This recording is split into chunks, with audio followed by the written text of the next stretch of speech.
are near. Your light breaks through our deepest fear. You make the broken heart rejoice. In you we find our voice. We lift you high above the skies.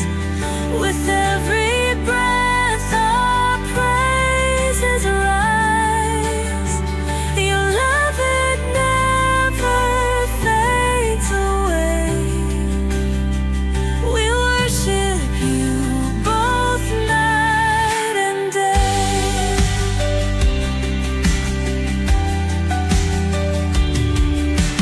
Chains are broken in your name. In you we are never the same. Your power flows like mighty streams, fulfilling all our dreams. We lift you high above the skies. With every breath our praises rise. Your love, it never fades away. We worship you both night and day.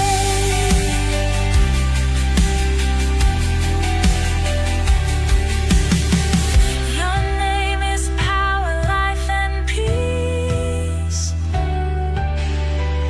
By your word our fears release. You are the hope that fills our soul. In you we find our goal. We lift you high above the skies. With every breath our praises rise. Your love, it never fades away. We worship you both night and day.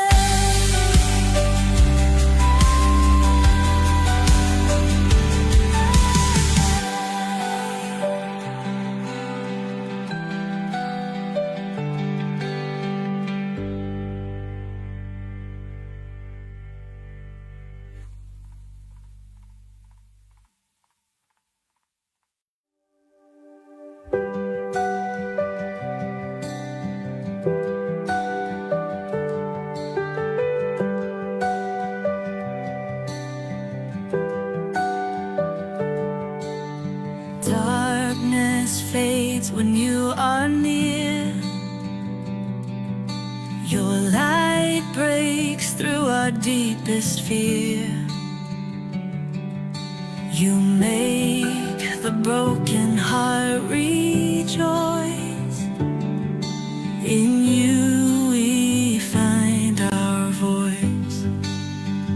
We lift you high above the skies.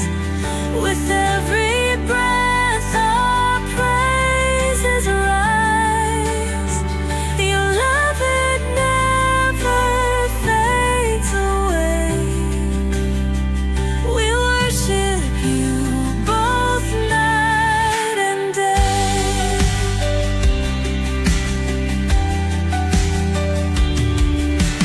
Chains are broken in your name. In you we are never the same.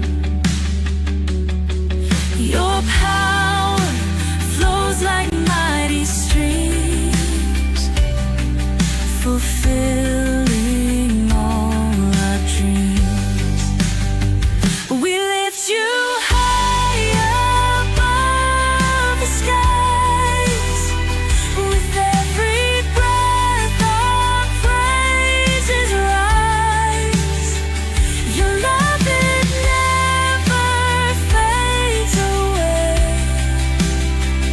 We worship you both night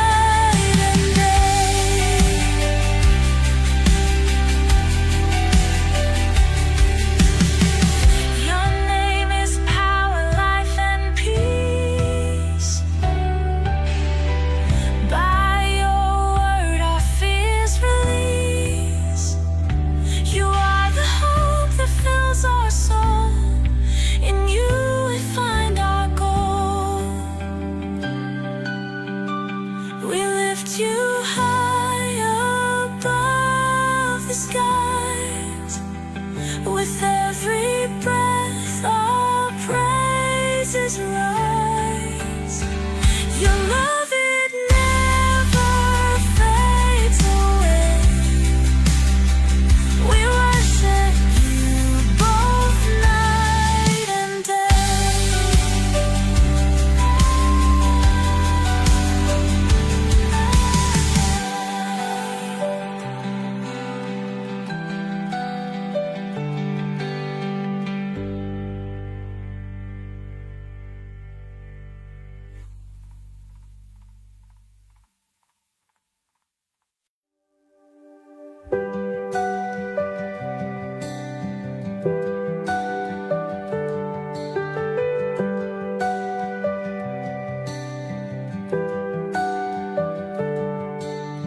darkness fades when you are near.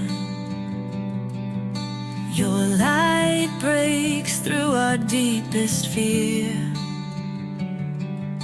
You make the broken heart rejoice. In you we find our voice. We lift you high above the skies. With every breath, our praises rise. Your love, it never fades away. We worship you both night and day.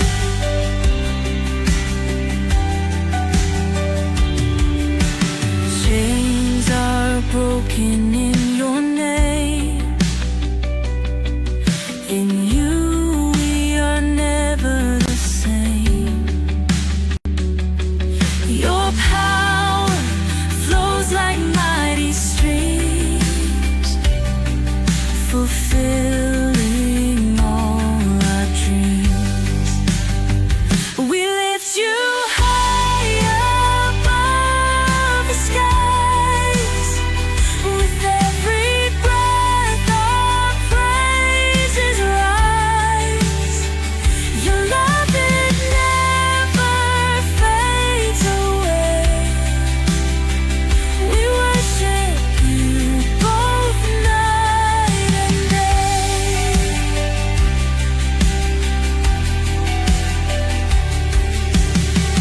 Your name is power, life, and peace. By your word, our fears release. You are the hope that fills our soul. In you we find our goal. We lift you high above the skies. With every breath, our praises rise. Your love, it never fades away. We worship you both night and day.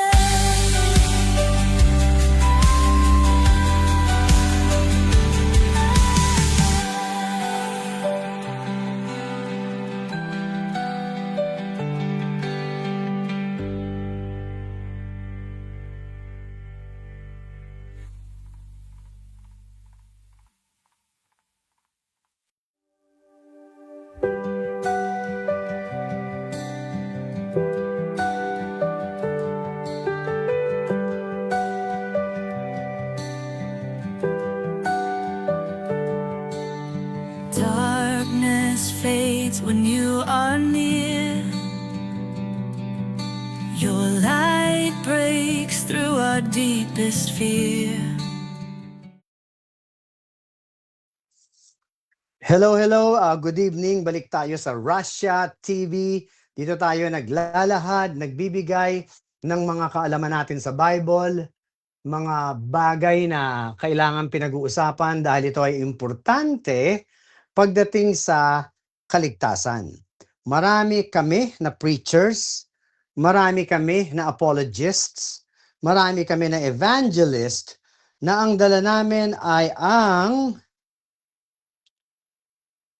pagtuturo sa inyo kung paano maligtas, kung paano magkaroon ng kaligtasan.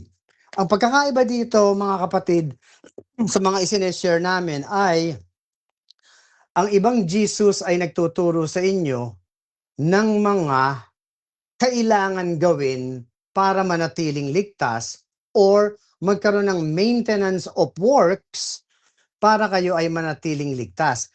Iyan ang mga ibang Jesus na hindi kagaya ng Jesus ko.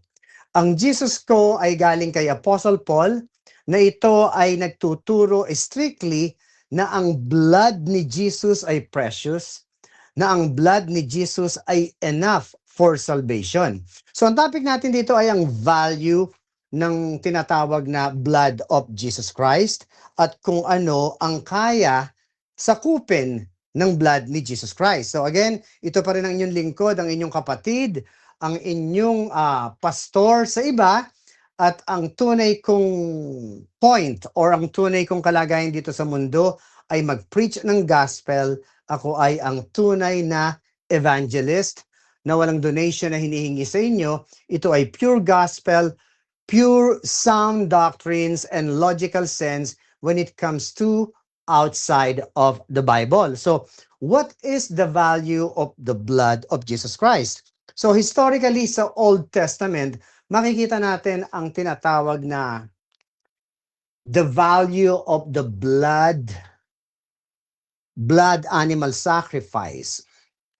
Kung titingnan natin historically, ang binibigay ko sa inyo ay common sense with distinct verse pagdating sa Old Testament.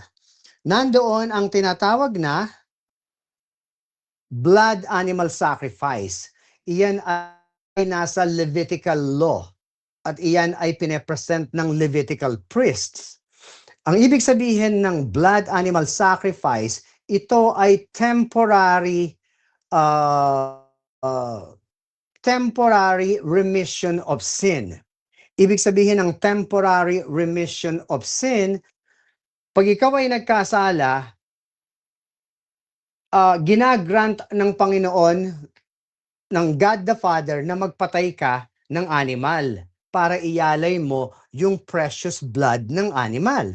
So, makikita natin sa Leviticus, I think it's in Leviticus 17, sinabi ni Moses, galing kay God the Father, for the life of the flesh is in the blood. At gayon din naman ang life ng soul, ng kaluluwa. So, ang ginawa ng Panginoon ay inilapit niya ang sarili niya sa Israelite at nagpagawa siya ng tinatawag na tabernacle, kumbaga, templo ng Diyos, para maging close siya sa nation of Israel. Dahil sa makasalanan lahat ng tao, ang ibinigay na law ng Panginoon sa nation of Israel ay kill an animal if you commit sin. At marami pang mga batas na ibinigay doon. Merong stone to death, merong kung ano-anong disciplinary action when it comes to the law of God.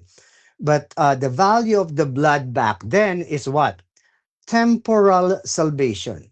So when you see the Old Testament under the nation of Israel or the chosen people, yung blood dito was foretelling, foreseeing kung ano ang mangyayari sa future event. Kung gaano magkakaroon ng fulfillment of the prophecy yung blood ni Jesus Christ. So, what is the real value of the blood of animal during the Old Testament? Kung hindi nyo alam, iyan ay temporary remission of sin, and at the same time, it ay temporary salvation doon sa mga nation of Israel. So bakit ko sinabing temporal? Bakit ko sinabing hindi permanent? Kasi hindi pa full, wala pa doon yung fullness. Hindi ko sinasabing temporary, ibig sabihin mawawala, or ito ay pagka namatay na sila at napunta sila doon sa lugar na yon, which is Abraham's bosom, ay matatanggal pa ang kanilang kaligtasan. Hindi ganun ang ibig kong sabihin. Ang ibig kong sabihin, ang blood ng animal na binigay ng Panginoon para siya ay malugod sa ganong klaseng sacrifice or paggalang sa Panginoon natin or God the Father, iyon ay value na gagawin niya sa future event. Ano yung future event? Iyan yung tinatawag na one of the covenants na ipinangako ng God kay Abraham. The promise, ang tawag dyan ay the promise. The promise from faith, from the faith of Abraham. So, understanding the Bible, kung titingnan natin ang Bible, merong two distinct value or two importance of the blood. Old Testament, temporary blood animal sacrifice, and New Testament is permanent. Permanent. Ano tawag dito? Permanent blood of the Lamb of God, innocent blood of the Lamb, portraying Jesus as the animal sacrifice. So kung titingnan natin, the value of the animal is temporary blood sacrifice sa nation of Israel, but the blood of Jesus Christ is the permanent sacrifice sa sins of the world. Ito ay permanent blood or permanent blood sacrifice those who believe. So, paano nyo to, paano kayo magkakaroon ng grasp sa sarili ninyo? Sinabi ko kanina sa opening statement ko, yung ibang Jesus na nagtuturo sa inyo, namely mga Iglesia ni Cristo, Jehovah's Witnesses, Ellen G. White, Seventh-day Adventist, Calvinism, some Baptists, meron din silang part na hindi sakop ng pagtuturo ng blood ni Jesus Christ because meron silang requirement like the 10%. And then JIL, MCGI, name it. Mormons, Lakewood Church sa Amerika, Grace Church kung saan-saan, kung ano-anong pangalan. They have all different names. I mean, they have all title of the names of their churches, pero they are praising Jesus Christ. Okay, so paano nyo ma-identify ang sarili nyo or paano nyo mabibigyan ng separation which Jesus is the right Jesus? Which Jesus is the right Jesus? Sino? Because of the blood of Jesus Christ. Doon yung ma-identify. The blood of Jesus Christ is enough for salvation. So kung yung ibang Jesus na nagtuturo sa inyo at sinasabi nila na ang blood ni Jesus is not enough, or pag sinabi nila na okay, nandyan ang blood ni Jesus Christ, pero pag nagkakasala kayo, ay nawawalan ng value ang blood ni Jesus Christ. Pag ganun ang sinabi nila, hindi iyan ang Jesus na itinuturo ni Apostle Paul. Kasi ang sinabi ni Apostle Paul, the word justified is pinawalang sala ka doon sa blood na yon. Yung blood na yon ay nireconcile ka. Yung blood na yon, Jesus become a propitiation to your sin. Ibig sabihin nun, inako niya yung kasalanan mo, and because of that blood, you are sealed with the Holy Spirit of promise.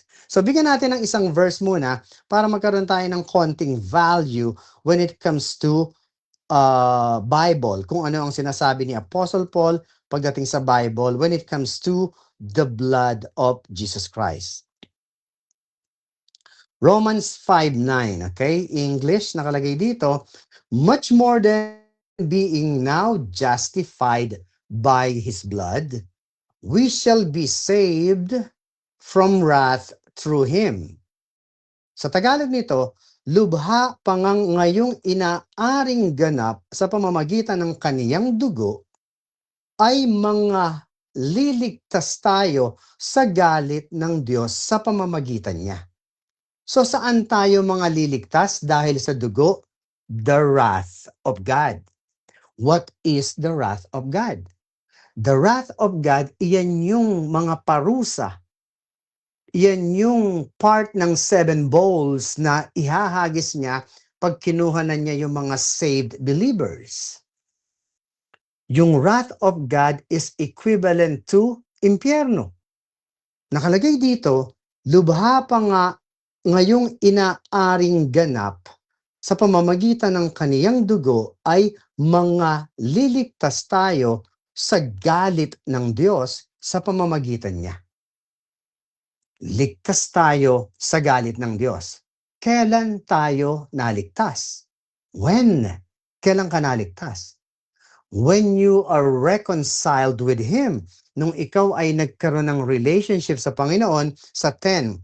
For if when we were enemies, we were reconciled to God by the death of His Son, much more being reconciled. Ulitin ka ha. For if when we were enemies, we were reconciled to God by the death of His Son, much more being reconciled, we shall be saved by His life. Paano tayo naligtas? By His life. Galing sa buhay niya. So ano ang sacrifice sa buhay niya? The blood, di ba? Yung blood, remember the Old Testament? Temporary blood animal sacrifice, remission of sin. When you commit sin, kill an animal. Yan ang tinatawag na the sin is going back and forth to them, but thank God they gave them that qualification to kill an animal for the remission of sin, para mapatawad, para kung bumalik, meron pa ring animal. Pagka nagkasala ulit, mayroon pa ring animal. Ang tawag dyan ay physical dealing of God to the nation of Israel. Ang ibig sabihin ng physical dealing ay one-on-one. Pag nagkasala kayo, ito ang gawin nyo. Pag nagkasala ulit kayo, ito ang gawin nyo. Yun yung dictation ng Panginoon. The law na ibinigay niya is physical dealing. Physical dealing. Okay? Dito naman sa New Testament, it is not physical dealing. It is spiritual dealing. Ibig sabihin ng spiritual dealing is by faith. Dahil sa pananampalataya mo, you believed in God. Doon you have to see for you to believe. Kailangan makita mo. Kailangan may makita silang ebidensya. Dito sa bagay na to, dito sa lugar natin, wala. It is by faith. So saan natin naman na to? Where did we get this kind of salvation? Where did we get him? Sino ba ang Father of many nations? Sino ba ang unang binigyan ng Panginoon ng imputation or imputed righteousness when that person had faith in God?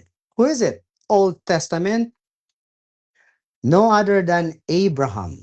Si Abraham ang father of many nations ngayon na binigyan ng Panginoon ng Espiritu by faith, imputed righteousness. Righteousness of God is equivalent to the Spirit of God that nagdwell kay Abraham. So how did Abraham get the Spirit or the righteousness of God? By faith. Sana nakikita nyo na ha. By faith. And then God promised Abraham with this promise, who is this promise? This is Jesus Christ. Na magkakatawang tao siya. That promise, pagdating dito, Abraham, you will be the father of many nations. By faith din.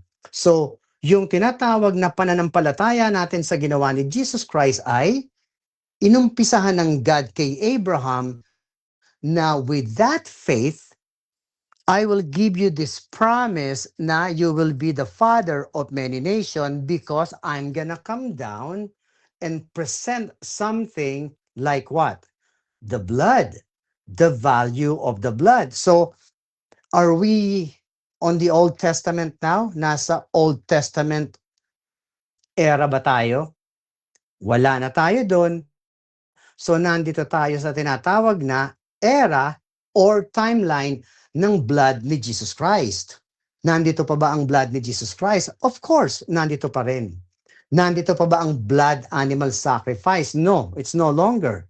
Wala na dito. Kaya sinabi rin ni Apostle Paul na we have to study the Word of God. Sa 2 Timothy 2:15, sinabi niya kagad sa atin, study, mag-aral daw tayo to show thyself approved unto God, a workman, yung manggagawa na kagaya ko, yung naglilingkod sa Diyos, needed not to be ashamed, rightly dividing the word of truth.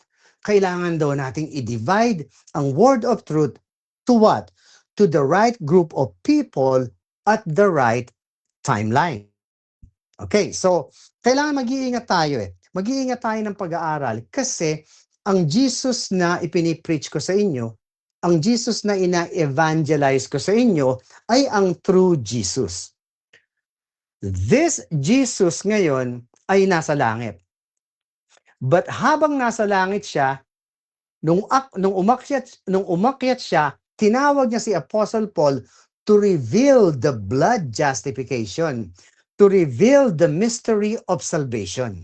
Kaya nga sabi ni Apostle Paul, when Jesus called me, nag-preach ka agad ako with that gospel, yung dala-dala niyang aral. Itong gospel na to na napaka-importante, ito ang tinatawag na gospel of salvation from 1 Corinthians 15, 1 through 4. Ito ay gospel of salvation. So when you hear gospel, ito ay magandang balita ng kaligtasan. Pag nadinig niyo yung magandang balita ng kaligtasan, ito ay walang requirement kung hindi faith lang, kung hindi pananampalataya lang. Kasi kung mayroon pang ipagagawa sa inyo ang ibang Jesus, ang ibang pastors na mayroong ipagagawa sa inyo, it is no longer a good news. Hindi na magandang balita. Bigyan ko kayo ng example. Punta kayo sa JIL. Sasabihin nila, let's preach the gospel. Sabi ni, sino ba yun? Kalimutan ko na yung pangalan niya. Anyway, let's preach the gospel. In the name of Jesus, let's preach the gospel. Then here you go. Eddie Villanueva, I want to listen to you. Paano ako maliligtas? Just trust Jesus Christ. Jesus died on the cross. He shed his blood, and all you have to do is have faith. Then you will be saved. Okay, Mr. Pastor Eddie Villanueva, I think I got that. I have faith in Jesus Christ that he died for me, shed his blood, and in fact, he sealed me with the Holy Spirit. Then, am I saved now? Yes, you are saved now, but, yan na yung big but, not my but, it's their but. No, it's B-U-T. Ito na yung pero. Pero, kailangan maglingkod ka. Pero, kailangan pumunta ka sa church. Pero, kailangan ganito ang mga ugali mo. So kung titingnan nyo, it is no longer good news kasi yung salvation pala may maintenance ng but or pero. Meron palang pero, ganito, dapat ganyan, dapat ganyan. So iyan ang hindi ko pinakikinggan na pastors. Marami sila, ha? Binanggit ko lahat ng names nila. MCGI is the same thing. Iglesia ni Cristo. RCC, mayroon din yung Jesus. So, what is the proper message of salvation when it comes to the blood of Jesus Christ as good news for salvation? Here it is, ha? 1 Corinthians 15:1 through 4. Let's read it. May blood dito.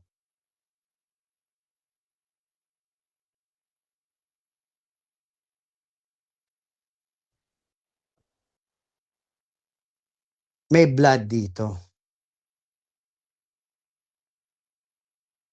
1 Corinthians 15:1 through 4, let's get it on, ha? Tingnan nito, ha? Wala man kayong makitang word na blood, but you will see what I meant by this gospel of salvation without any kailangan natin to, kailangan natin yan. Walang ganyan. There is nothing, pagka kasi nilagyan ng kailangan, hindi na yun good news.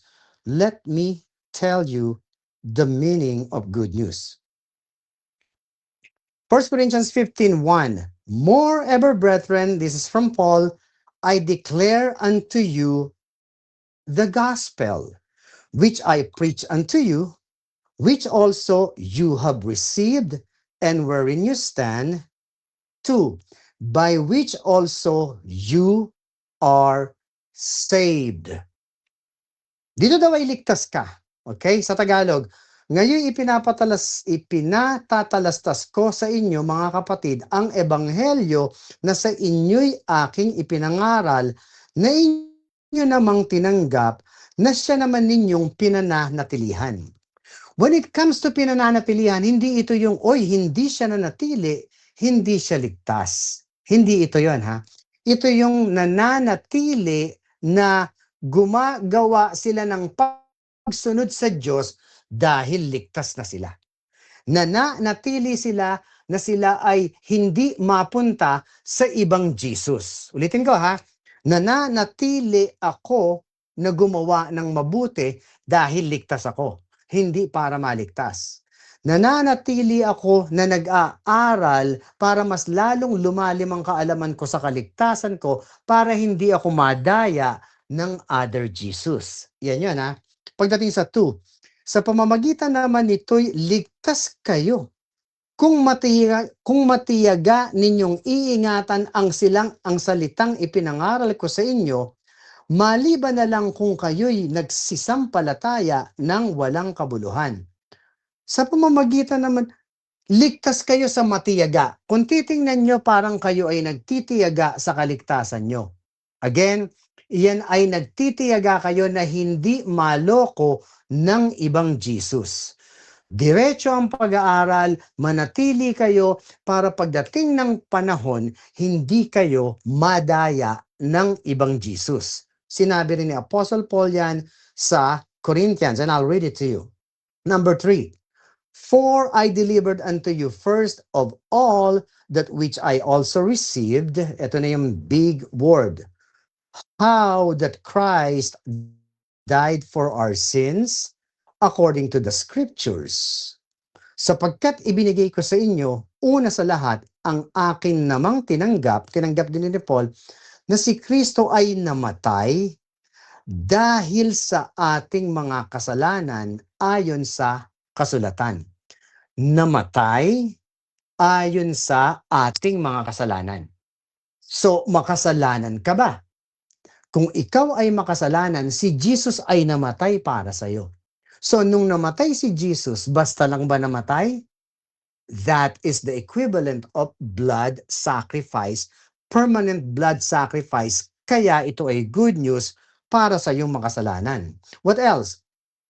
Siya ay inilibing. Hindi ba pag namatay ka, ililibing ka?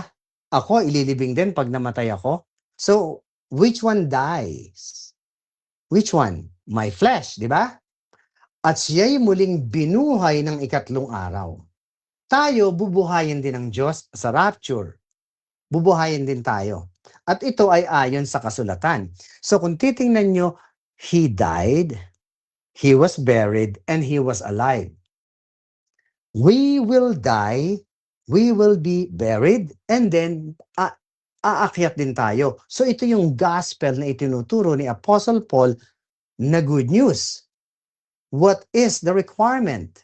What is the requirement? Have faith na ikaw ay makasalanan, na ikaw ay niligtas niya. Di ba? So, iyan yung value, iyan yung good news na sinasabi ko na kailangan daw mag-iingat tayo sa ganitong klaseng tao. Si Paul din, 11:4. Sabi niya, for if he that cometh preacheth another Jesus, whom we have not preached, or if you receive another spirit, which we have not received, or another gospel, which you have not accepted, you might well bear with him. Bear with him. Ibig sabihin, be aware of that.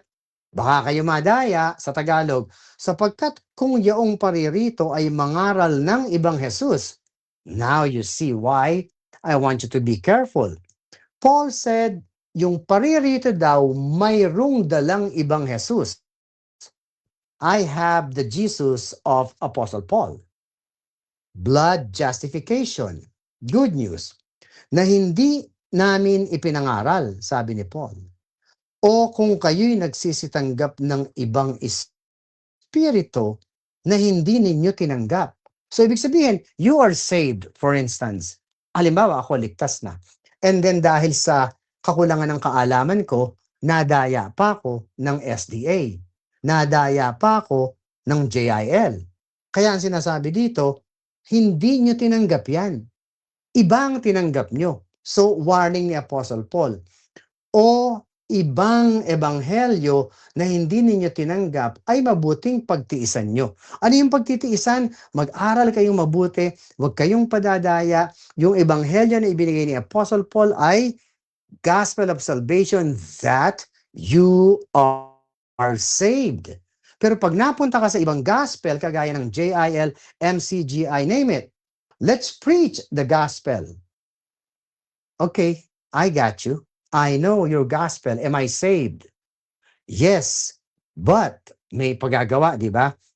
Maglingkod tayo. Magbigay tayo ng pera. Baka mamaya naman, konti lang ang binibigay nyo, kaya hindi kayo nabe-bless. Baka naman kaya hindi kayo gumagaling dahil ang pananampalataya nyo ay kulang. Di ba? Nadinig nyo na ba yan? So, iyan ay wrong Jesus says, because si Jesus nung nagpagaling nung buhay pa siya, pinagaling niya yung hindi mananampalataya. Ulitin ko ha, pinagaling ni Jesus yung hindi mananampalataya para paniwalaan siya.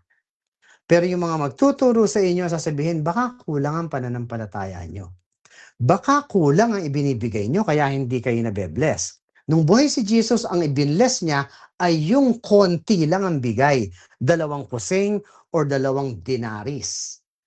So kung titingnan nyo, the value of the blood of Jesus Christ was not used with their doctrines. Yung ginagamit nila is wrong Jesus, wrong gospel, wrong spirit. So anong gagawin mo ngayon? What do you need to do now? So analyze yourself, common sense. Kung sumunod ka sa kanila, pag may pinagawa siya sa inyo na sundin nyo to, ligtas ka na ngayon pero gawin mo to, paano kung hindi mo masunod? Anong sasabihin? Magsisi ka, mag-repent. Ika nga, di ba? So ibalik mo sa kanila, Pastor, kayo ba nasusunod nyo yung inuutos nyo sa amin? 100% ba na nasusunod nyo? The answer is no. So sana nakuha nyo na yung gist ha.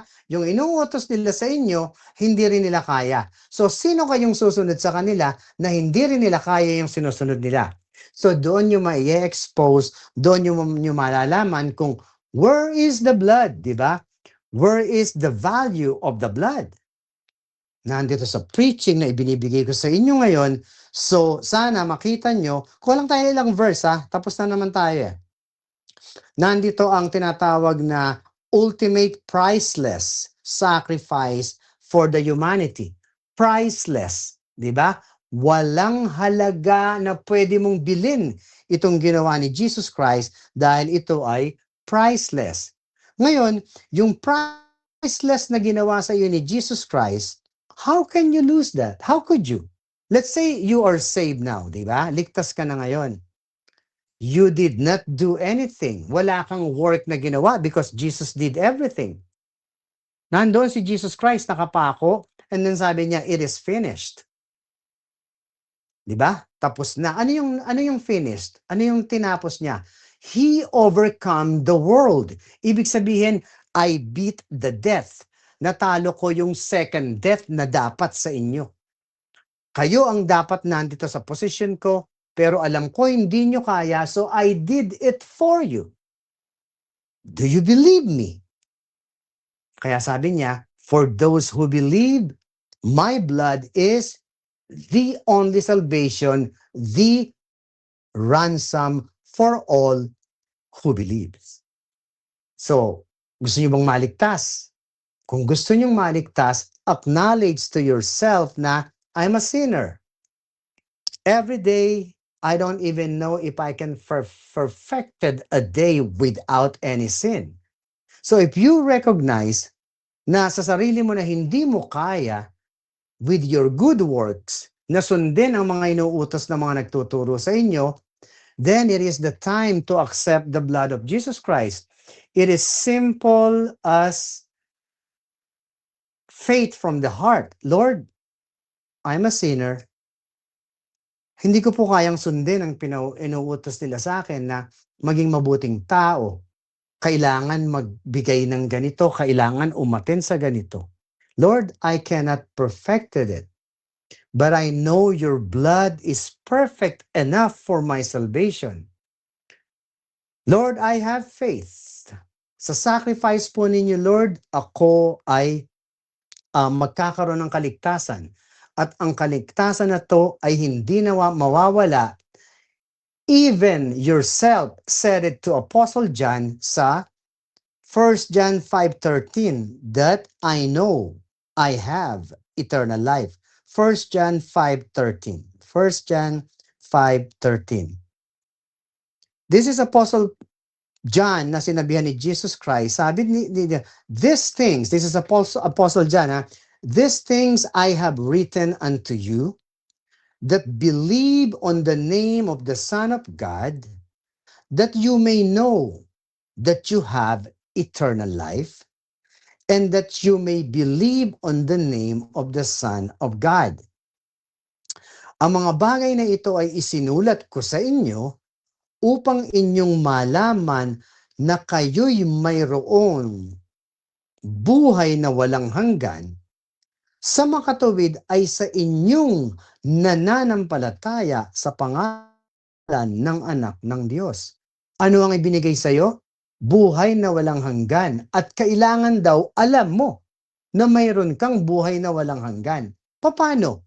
Doon sa nanampalataya sa anak ng Diyos. Sino yung anak ng Diyos? Sino yon? God manifested in the flesh, di ba? For God, di ba, so loved the world. He gave His only begotten Son. Whosoever believeth in Him will not perish, but have everlasting life. Where is He? Nasaan si Jesus? Do you see Him? How could you believe if you don't see Him? That time, sabi niya, the one who seeth the Son and believeth on Him may have everlasting life.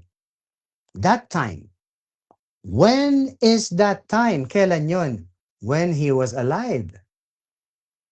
Is He alive now in the flesh? Hindi na, di ba? So how can we get eternal life right now? Right now. How? Then we have to study some more.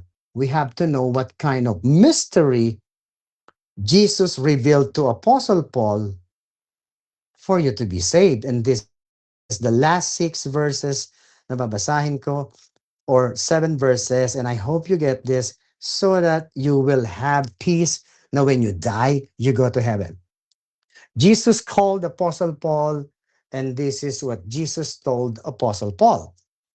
Dahil dito, akong si Pablo, na bilanggo ni Kristo Jesus dahil sa inyong mga hentil. Sa English, Ephesians 3:1.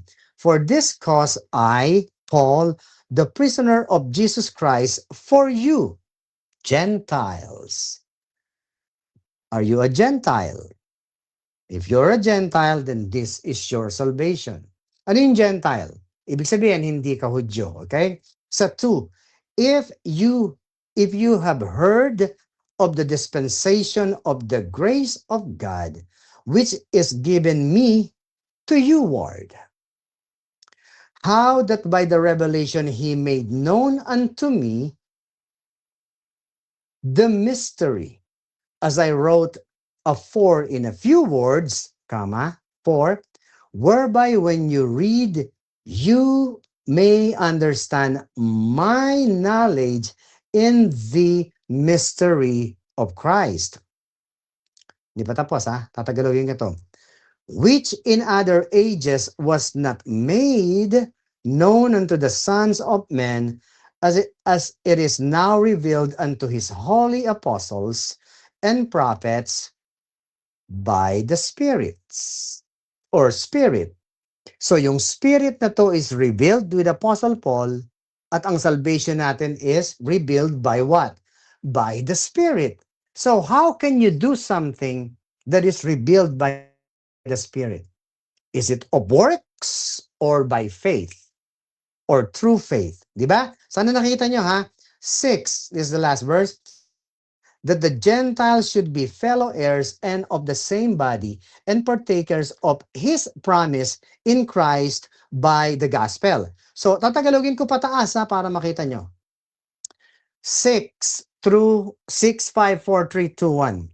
Sa 6, sinabi dito na ang mga hentil ay mga tagapagmana at mga kasangkap ng katawan at mga may bahagi sa pangako, the promise, na kay Kristo Jesus sa pamamagitan ng Ebanghelyo. Sa panahon daw ngayon, ang hentil ay kabahagi ng kaligtasan. Kasi sa Old Testament, nasa nation of Israel lang.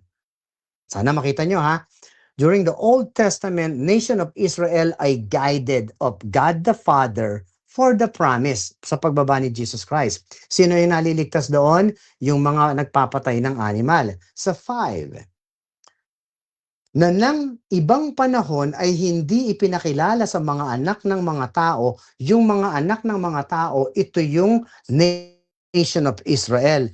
Ito daw hindi ipinakilala sa mga anak ng mga tao yung ganitong kaligtasan na ang hentil ay pwede nang maging bahagi ng kaligtasan, that the Gentiles should be fellow heirs. Ngayon daw yun.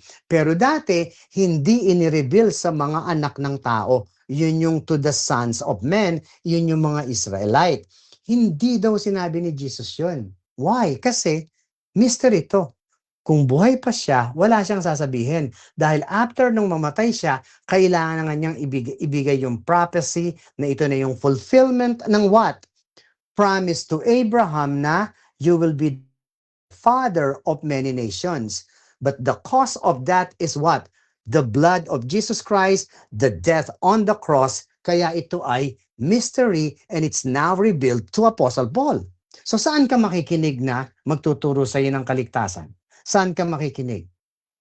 Nung buhay ba si Jesus Christ or after the resurrection? Diba? Pagdating sa 4, whereby, Tagalog, sa pamamagitan niyon, sa pagbasa ninyo, ay inyong mapagtatalastas ang aking pagkakilala sa hiwaga ni Kristo. So pag binasa nyo daw to, makikita nyo yung hiwaga ni Jesus Christ. Ano yung hiwaga?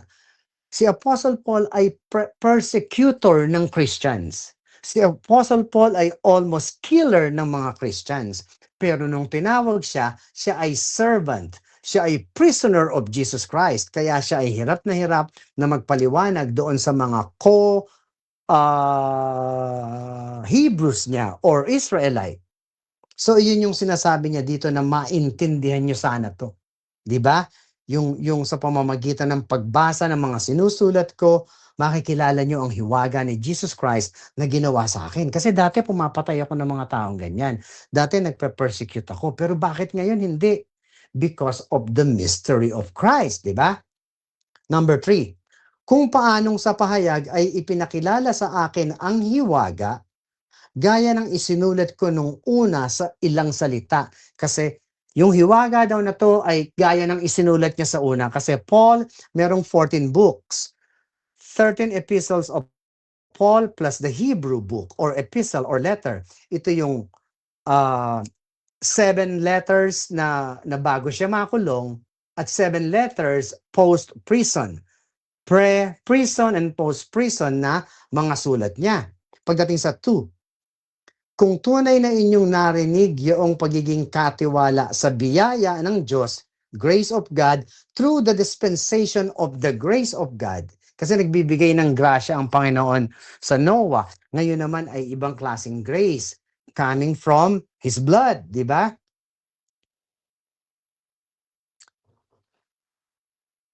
Yung pagiging katiwala sa biyaya ng Diyos sa akin ay ibinigay sa ikagagaling nyo. Ikagagaling nyo para sa inyo to. Hindi sakit to na may hika, may cancer, kundi ikagagaling ng kaluluwa nyo na kayo ay hindi na mapupunta sa impyerno with this grace. Okay, now yung number 1, yun si Apostle Paul na nagsasabi. So, the value of the blood of Jesus Christ is what? Full trust in Him through faith, so you can declare yourself as a saved Christian with the sealing of the Holy Spirit. Nandoon yan sa Ephesians 1:13-14, when you believe the gospel of salvation, which is the blood of Jesus Christ, the value of the blood of Jesus Christ, when you believe, you will be sealed with the Holy Spirit sa panahon ngayon, and that is the true value of the blood of Jesus Christ. And what is good about it, when it's really good and it's really great, it is a great news. When it's great news, there is no restriction. There is no other things. O kailangan to, o kailangan yan. No. I declared myself as righteous because of the blood of Jesus Christ, righteousness of God imputed to my heart. I am a new creature. Yung kaluluwa ko ay sealed. Am I perfect? No, I am so imperfect. Napakamakasalanan ko, kaya ako kailangan yun. I cannot say anything sa Panginoon. I cannot say anything. Later on, magkakasala na naman ako, di ba? But it's God who's convicting myself to change your bad things to a good thing. Hopefully, you can change it right away, but we are in a process of perfection until we die, or at least we will be perfect when we die, okay? So sana makita nyo to. Ako pa rin ang inyong super cute pa rin, Alexander Santos. Nagbibigay lang ako sa inyo ng message of salvation from the blood of Jesus Christ, and this is the only way to be saved. So have faith, talk to your heart, accept you're a sinner, and then after that, you will be imputed righteousness, sealing of the Holy Spirit from your faith. So may God bless us all in Jesus' name. And Brother Russia, let's see if we have some questions.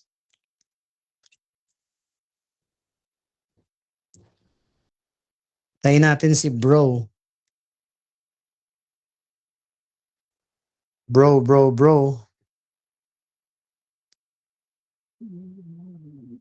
Rush.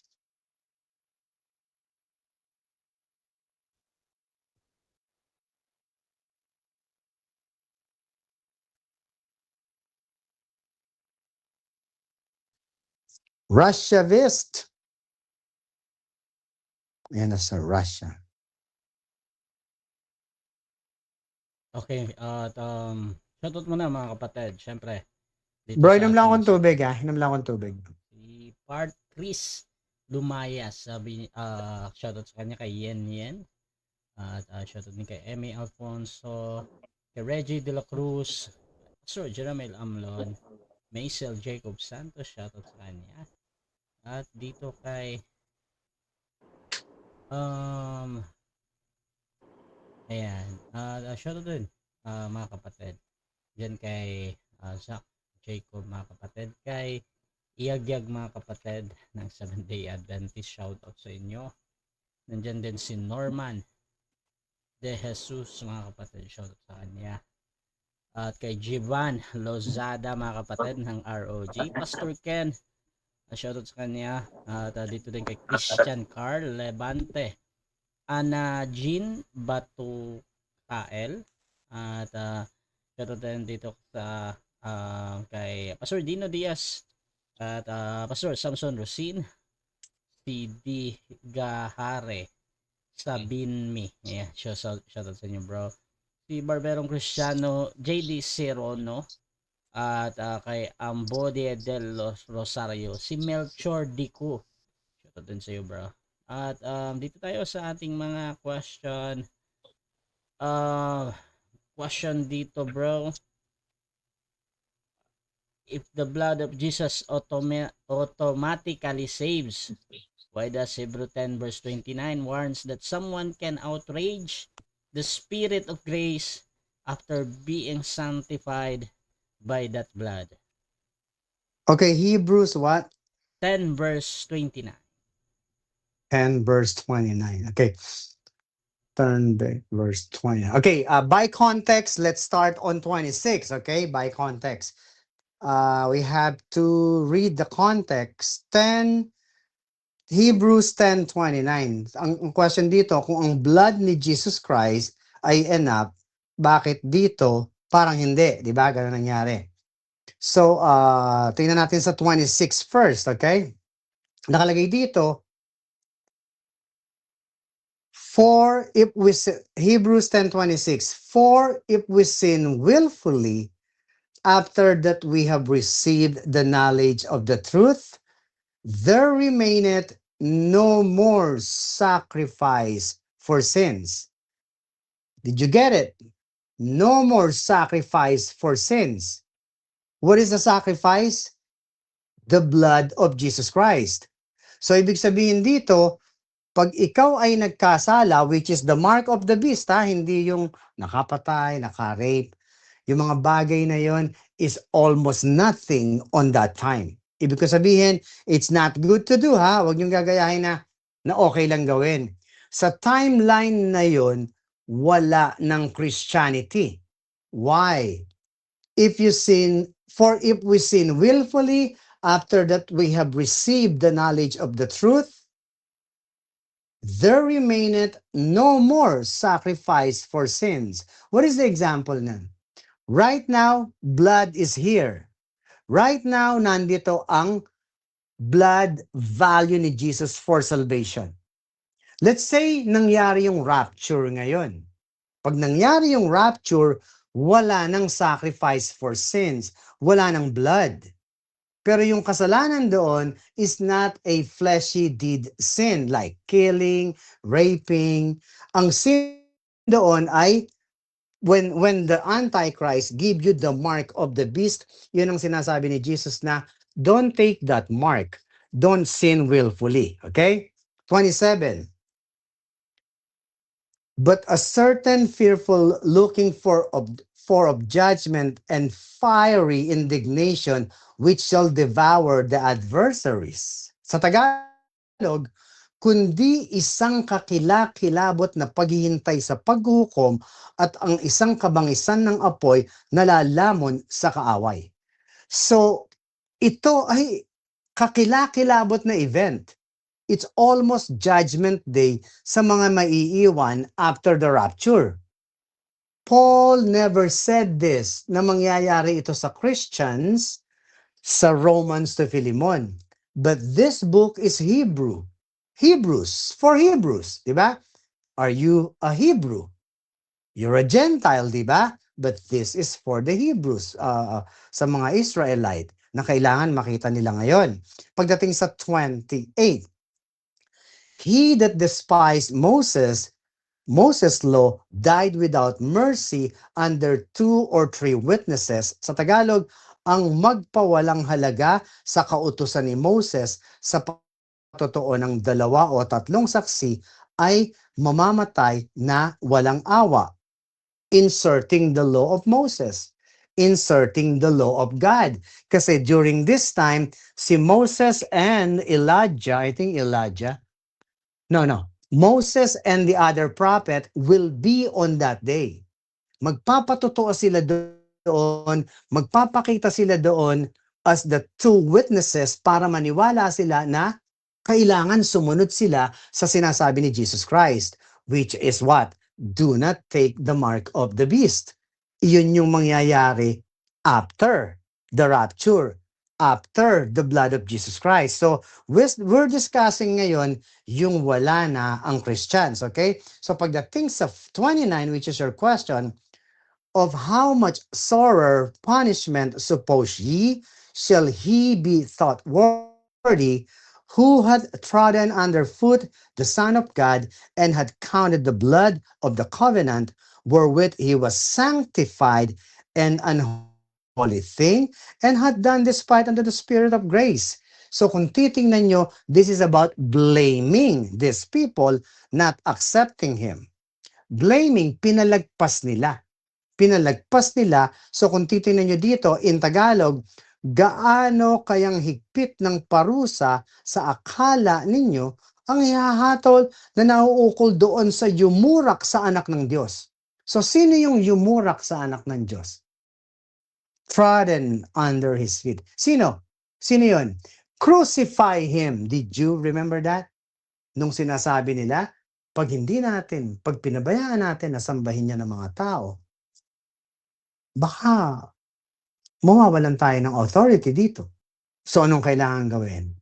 Tawagin natin si Pilato at sabihin natin, ito ay sisira sa atin. So crucify him.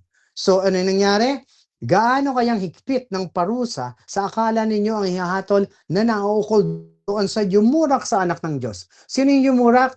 Hebrews, di ba? They don't have the blood, pinalagpas nila. At umaring di banal sa dugo ng tipan na nagpabanal sa kanya. Nireject nila si Jesus Christ, di ba? Hindi umari sa banal na dugo. At umalipusta sa espiritu ng biyaya. Sila ang umalipusta dito. So where is the value of the blood sa kanila? It's long gone. They were left alone. They were left behind.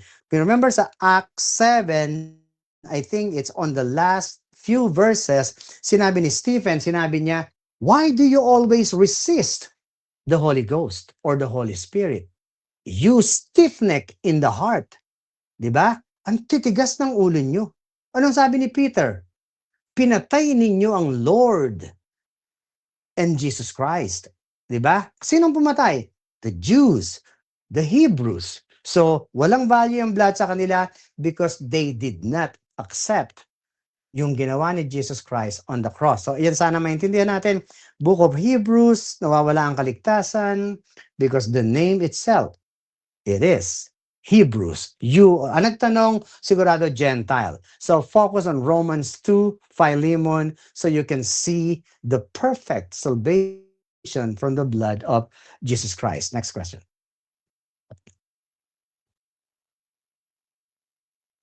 Question dito, bro.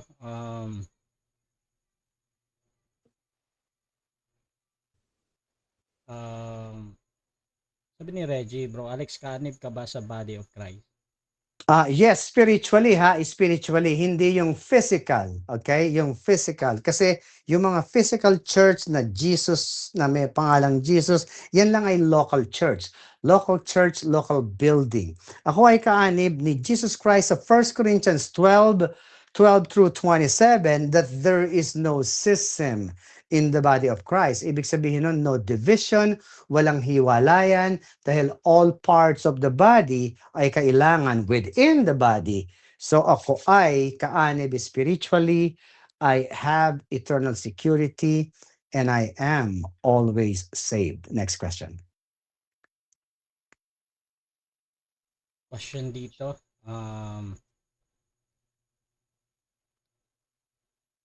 If the blood alone guarantees salvation forever, why does Revelation 22 verse 19 warns that once part in the book of life can be taken away.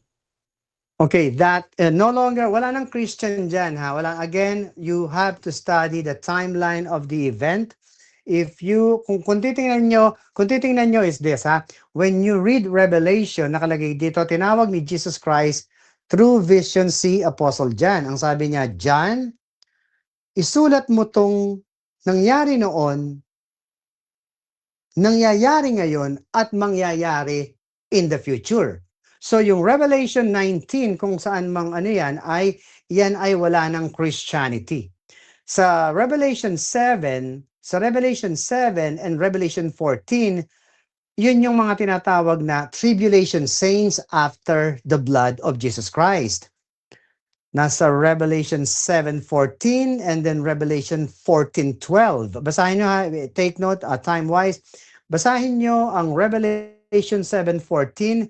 Diyan sinasabi yung thou knowest, and here comes the patience of the saints who got out of the great tribulation. Nandoon yan sa Revelation 7:14 and Revelation 14:12.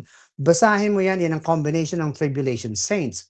So pagdating naman doon sa sinasabi mo na pwede kang tanggalin sa book of life, that is a different book, that is a different timeline pagdating sa kaligtasan. Okay? So makita mo yan, meron tinatawag na tribulation timeline, which is 7 years tribulation, and after that, when Jesus come down here for the second coming, meron pang another 1,000 years na siya ang maghahari as a king. Remember when he comes down here, dapat maghari siya. Hindi nangyari, di ba? It was postponed. Kinukuha mo niya lahat ng believers ngayon, yung tinatawag na I forgot the name, the valley that, I don't know kung blind valley na hindi makita, yun pala yung salvation ng Christians.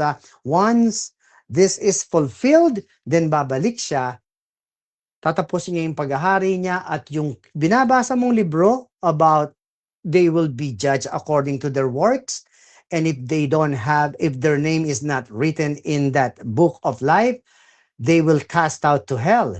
Their part is in the lake of fire. Makikita niyo yan, di ba? Revelation 21:8, sinasabi, the unbelievers will take part doon sa dagat-dagatang apoy, di ba? Doon sa impyerno. While kay Apostle Paul, anong sabi ni Apostle Paul sa mga Christians? 1 Thessalonians 5:9, di ba? Because ang sinasabi mo is about the wrath of God. Pero ano ang sabi ni Apostle Paul? Remember, ang nagsasalita dito ay si Apostle Paul. Ang nagsasalita doon ay si Jesus Christ communicating with Apostle John. So, different apostles, different preaching. Ano ang sabi kay Peter? Go not to the way of the Gentiles. Anong sabi kay Paul? Go to the Gentiles. Anong sabi kay John? Sabihin mo ang mangyayari ngayon at mangyayari sa future. So kung titingnan mo, you have to really know what you're talking about, or at least what you're reading. 1 Thessalonians 5:9. Ano ang sabi ni Paul sa atin? For God had not appointed us to wrath, but to obtain salvation by our Lord Jesus Christ, who died for us, that whether we wake or sleep, we would live together with Him. Diba? Sa Tagalog nito, sapagkat tayo hindi itinalaga ng Diyos sa galit. Pero sa binasa mo, nakatalaga sa galit. So magkaiba, diba? Who is the speaker? Who is the apostle there? Sino? Apostle John, Jesus, God. Okay? God na si Jesus that time. Or at least right now. Sa 10, na namatay dahil sa atin. Okay, namatay dahil sa amin. Doon, bumangon na siya, nasa langit na siya, ang hinuhusgahan niya yung mga left behind, or at least yung nakaligtas, or yung napunta sa millennial kingdom. Upang tayo, sa gising o tulog man, ay mga buhay tayong kasama niya. Kasama namin si Jesus Christ, were spiritually saved from Romans to Philemon, the body of the believers from 1 Corinthians 12 through 27, You are part of the body. When you are part of the body, there is no separation. Pero dun sa binasa mo, there is or they will be separation. So different timeline, different event, different apostles. So sana makita niyo yan para makakamit kayo ng blood justification while it's not too late yet. But Russia.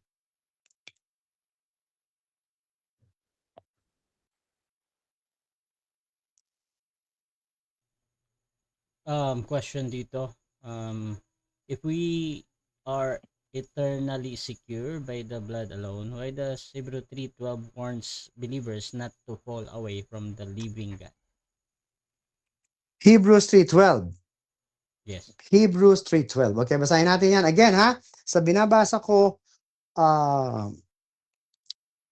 bago ko basahin to, ha? Tingnan natin ang Hebrews 6. Hebrews 6:1. Therefore, leaving the principles of the doctrines of Christ, let us go on unto perfection. Who is the perfection? It is Jesus Christ.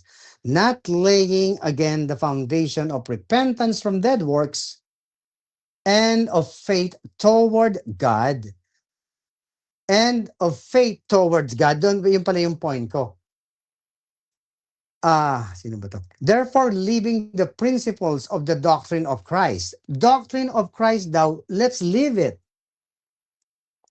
Including faith toward God. Nakita nyo ba yon? Sabi ni Paul, iwanan muna natin yan. Unless if God allows it or if God's permitted it. So bakit pati yung faith toward God ay gustong sabihin ni Paul na iwanan? Sino kausap? Hudyo, di ba? Bakit sinabi ni Paul na iwanan? Kasi wag na ngayon tumawag sa God the Father kasi pinadala na ni God si Jesus Christ para sa atin. Leave the faith from God the Father because God the Father sent His Son na para sa atin. Yun ang sinasabi ni Paul dito. So sana nakita niyo yung yung point ko. Tapos may tanong ka, if blood is enough for salvation or eternal security, why does Hebrews 3:12? Basahin natin.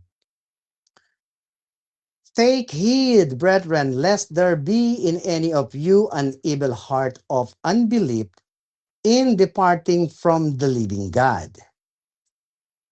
Be exhort one another daily while it is called today, lest any of you be hardened through the deceitfulness of sin.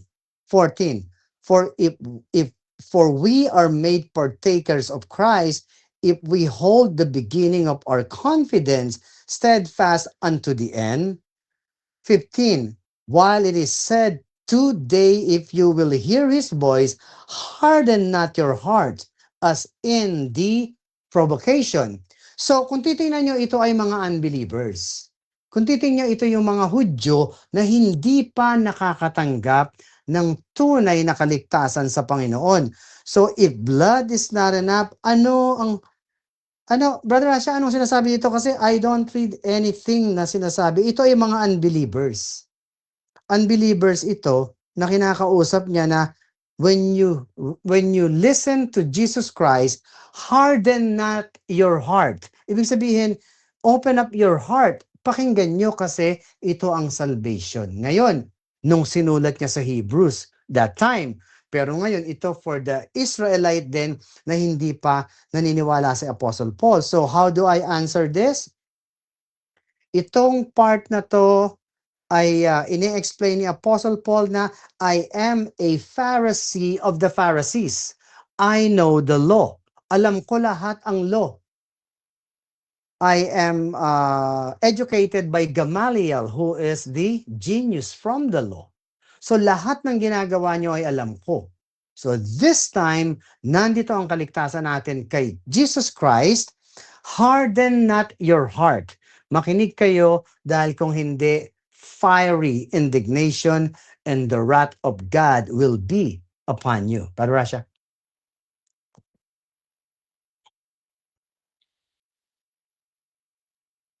Question dito bro sa 1 John 1:7.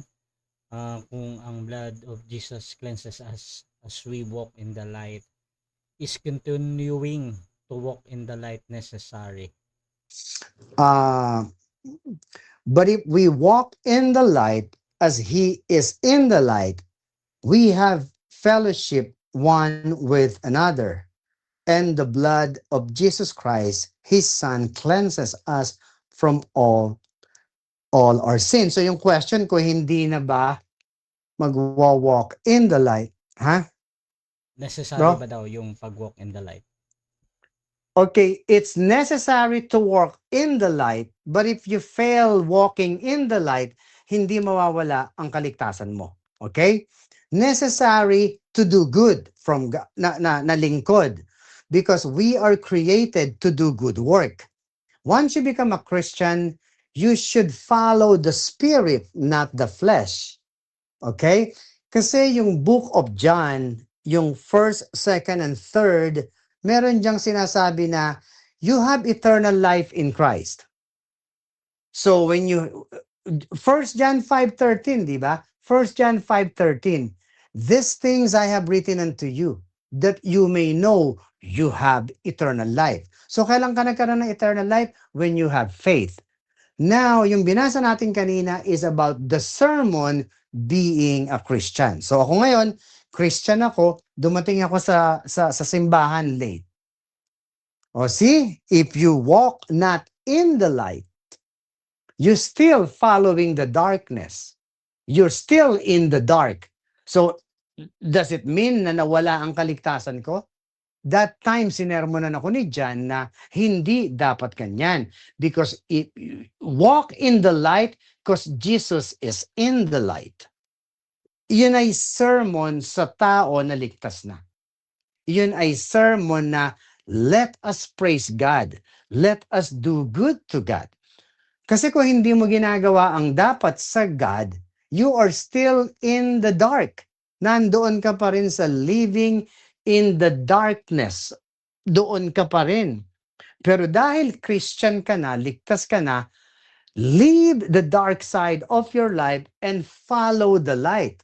So anong point dito? When you read the book, pag binasa nyo yan, tingnan nyo kung ito ay sermon for the saved believers or ito ba ay ano. Diba? So ganyan. Si Apostle Paul, diba? Know ye not that you will not inherit the kingdom of God? Sa mga bakla, sa mga tomboy, sa mga ganito, ganyan-ganyan. But you have been washed. Yung mga ilan sa inyo, ganito pa ginagawa. So makita natin na ang sinabi ni Paul or sinabi ni John dito is a sermon of let us do good to God. Okay? Let's walk in the light because Jesus is in the light.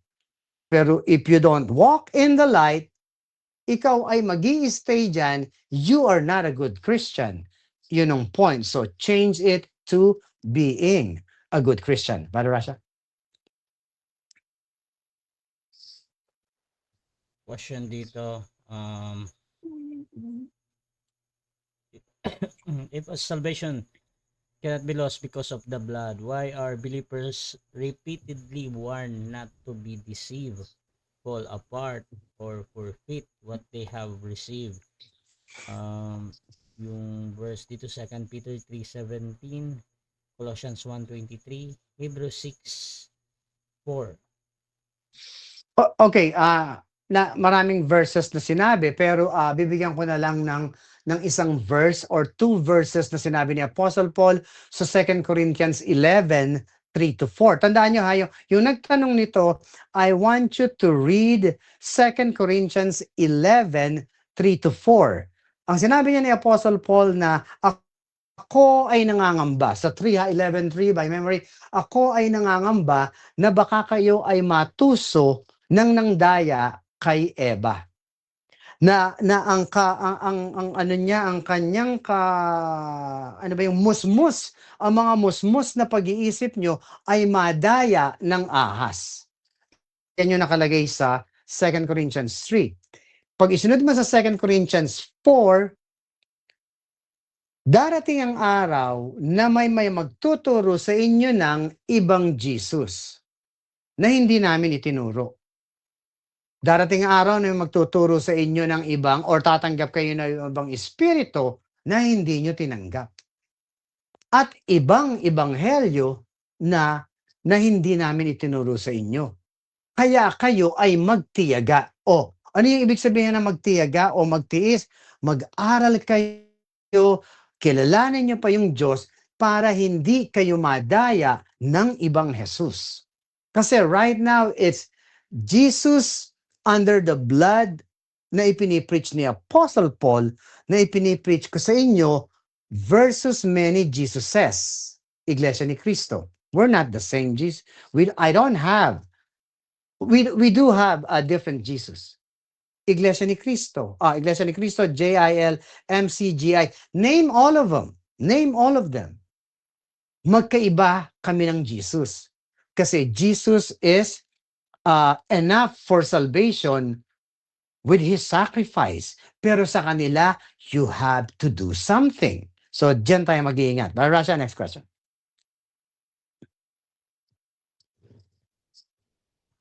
Question dito, bro.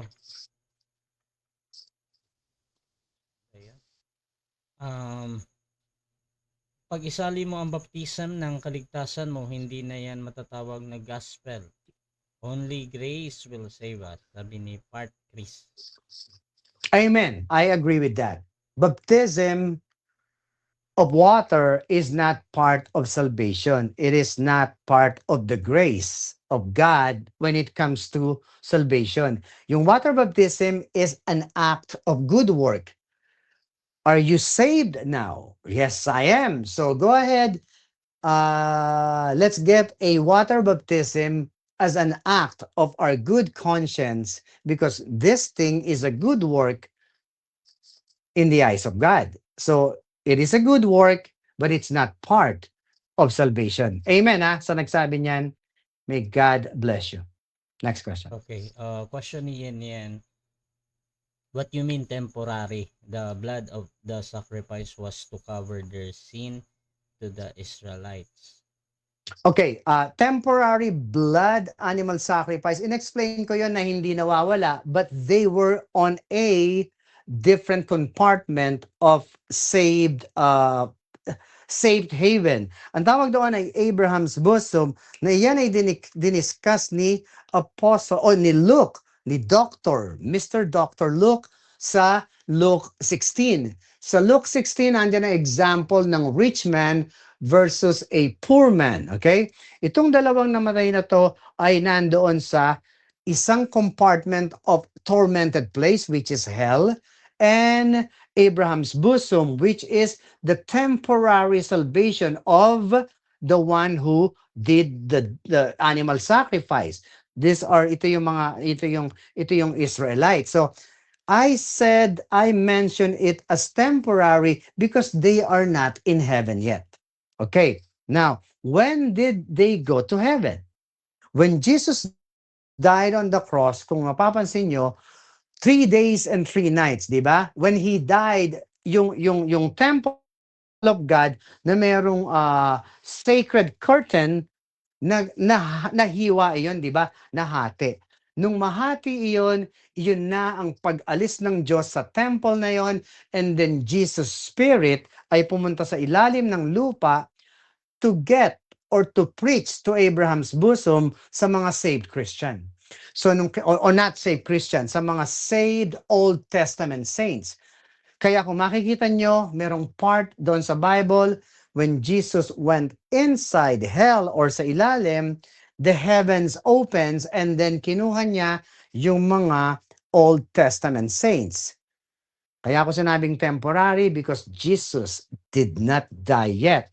So after the death, burial, and resurrection, those people who follow the commandments of God, especially blood animal sacrifice for the remission of their sins, they have a temporary place to be saved and to be picked up later on, which Jesus did when He died. Okay? So kaya ko sinabing temporary yun dahil wala pa sila sa langit. Pero right now, ang alam ko ay nasa langit na sila. In fact, ang alam ko ay meron silang glorified body as Old Testament saints.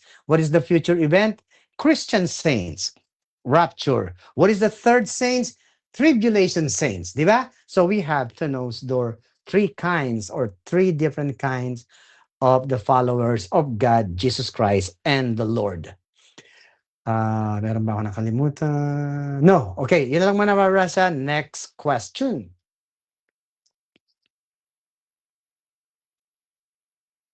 Question dito, bro.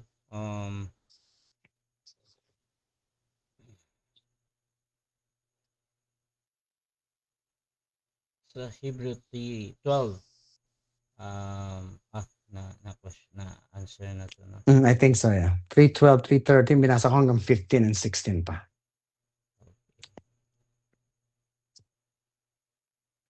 I think yun lang yung last Yan ang question. una, no? Okay, so, Brother Rasha, thank you so much. And then, it's time for me to announce na ang new time na ibibigay sa atin ng ating kapatid na si Brother Russia ay 8. Brother Russia, 8 p.m. ba? 8 p.m. 8 p.m. except Tuesday and Wednesday, and it will be a tentative schedule. Maybe mayroon, maybe wala, but sana maabangan nyo na mapapaaga ang ating preaching, sharing, at thank God sa buhay ni Brother Rasha dahil mayroong ganito na nailalabas natin ang ating kaalaman because Jesus, the right Jesus will never come back to correct me or to correct you. So use your wisdom, use your own judgment, read the book. Huwag nyo lang akong pakinggan dito sa mga verses na ibinibigay ko. Study to show thyself approved. Galing sa Diyos, not to be ashamed. When you read the book, don't apply it to you right away. Make sure it is in a Christian timeline. So you have to respond the right verse, the right book, to the right group of people at the right timeline. Okay, so again, ito pa rin ang inyong lingkod. Super cute pa rin. Alexander Santos, and may God bless us all in Jesus' name. So dyan nagtatapos ang podcast ni Pastor Alex, mga kapatid. Abangan nyo yung bagong time slot niya. 8 p.m. yan, mga kapatid. At medyo maaga yun. So please subscribe yung ating YouTube channel, Russia Debates TV. At yung ating Facebook at TikTok, mga kapatid. So please follow me. At doon sa mga nagtatanong, yung mahiya tanong dyan dahil sisikapin pa ni Pastor Alex na sagutin ang inyong mga question. At doon naman, mga kapatid, sa mga naghahamon, PM lang kayo directly dahil ibibigay ko kay Pastor Alex yon. Basta related sa kaligtasan. Ganon lagi si Pastor Alex. So hindi siya masyadong interested doon sa mga hula-hula or something doon sa kung ano, basta may kinalaman sa salvation, doon talaga siya focus. So mga kapatid, abangan nyo lagi Pastor Alex. So this is Admin Russia ng Russia TV, and we're